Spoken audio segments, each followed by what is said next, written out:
भैया डंडा लिए खड़े होंगे कहीं पे। आप इन तमाम बैठे हुए सभी लोगों को प्रणाम करता हूँ। अभी हमारे देश के सबसे पवित्र त्योहारों में से राखी का त्योहार एक गया है। 4 पंक्तियां उसी से शुरुआत करता हूँ। इस बार धीरज मालवीय जी से भी मैं निवेदन करूंगा, बस थोड़ा सा समय और दे दें हमें। जो भी धीरज मालवीय दादा, ठेठ मलिहाबादी दादा, आप लोग थोड़ा सा समय और दे दें। मैं चाहूंगा कि ध्यान से सुने। सबसे आखिरी में सुनाने आया हूँ, सुबह से बैठा हूँ, बस आप लोगों का ध्यान चाहूंगा। जो है इस बार का राखी का त्योहार बिल्कुल अलग था।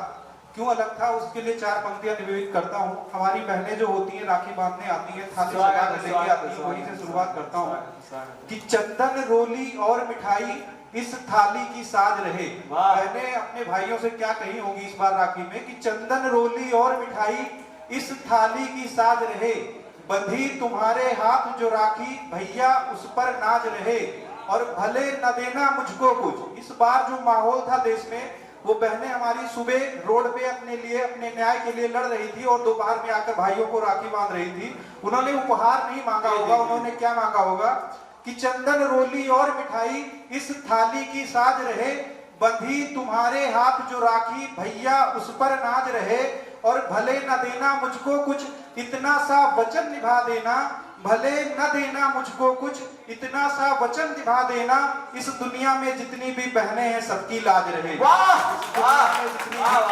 सबकी लाज रहे। इसी से जोड़ते हुए एक गीत प्रस्तुत करता हूँ। 3 पार्ट में मैंने ये गीत लिखा है कि मौन हुई है नीति विदुर की, भीष्म हुए हैं फिर निर्बल। कानून रखा रहता है, थाना पुलिस रहती है, लेकिन अपराध रुक नहीं रहा है। कि मौन हुई है नीति विदुर की, भीष्म हुए हैं फिर निर्बल। लाज लुटी है द्रौपदी की फिर, फलित हुआ दुर्योधन का छल। लाज लुटी है द्रौपदी की फिर, फलित हुआ दुर्योधन का छल। कृष्ण नहीं इस कलयुग में, अब कृष्ण नहीं इस कलयुग में, जो तेरी लाज बचाएंगे। तुमको ही लड़ना होगा अब जब दुर्योधन आएंगे। तुमको ही लड़ना होगा अब जब दुर्योधन आएंगे। और पंक्तियां निवेदित करता हूं कि नतमस्तक कौरव के आगे फिर से एक दरबार हुआ है। उस युग में भी हुआ था और इस युग में भी हुआ है। जिस मुख्यमंत्री को न्याय करना चाहिए था वो मोमबत्ती लेके सड़कों पर प्रदर्शन कर रही थी। तब कि नतमस्तक कौरव के आगे फिर से एक दरबार हुआ है। लाज लुटी है द्रौपदी की फिर, लज्जित यह संसार हुआ है। लाज लुटी है द्रौपदी की फिर, लज्जित यह संसार हुआ है। कर्ण भले बलशाली कितनी भी राफेल हम ले आए, दुनिया में कितने नंबर के ताकतवर देश हम बन जाएं, लेकिन अगर हमारे घर के अंदर हमारी बेटी सुरक्षित नहीं है तो ये कोई माने नहीं रखता है। कि कर्ण भले बलशाली कितने, पर कायर कहलाएंगे। तुमको ही लड़ना होगा अब जब दुर्योधन आएंगे कलयुग में। और पंक्तियां निवेदित करता हूं। न्याय विधा पर बैठा है जो, वो धृतराष्ट्र सांधा है। न्याय विधा पर बैठा है जो, वो धृतराष्ट्र सांधा है। और ये बात मैं क्यों कह रहा हूं, इस देश में अगर एक मच्छर भी मर जाए और वो किसी विशेष जाति से ताल्लुक रखता हो तो इस देश के सर्वोच्च न्यायालय को स्वतः संज्ञान लेना पड़ता है रात में 12 बजे और सुबह के 3 बजे।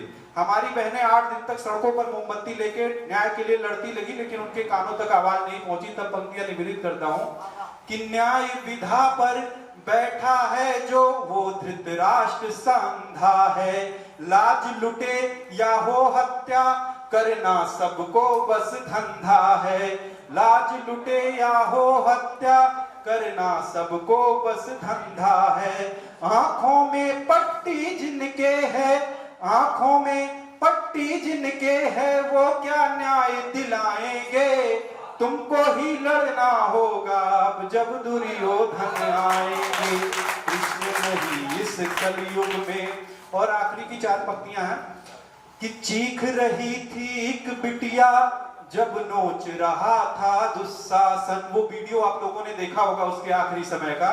और मेरा तो सवाल वहां के उस प्रिंसिपल से है जिसके भरोसे इस देश का नागरिक या इस देश का पिता अपनी बेटी को पढ़ने के लिए भेज देता और उसकी देखरेख में सारा कांड हो गया कि चीख रही थी एक बिटिया जब नोच रहा था दुशासन। इंद्रप्रस्थ के स्वामी का क्यों हिला नहीं फिर भी आसन। हाय हाय, क्या इंद्रप्रस्थ है। के स्वामी का क्यों हिला नहीं फिर भी आसन। मूक बधिर हैं सरकारें ये, मूक बधिर हैं सरकारें ये, क्या ही बेटी बचाएंगे। तुमको ही लड़ना होगा अब जब दुर्योधन आएंगे। कृष्ण नहीं इस कलयुग में। बहुत बहुत धन्यवाद, बहुत बहुत जोरदार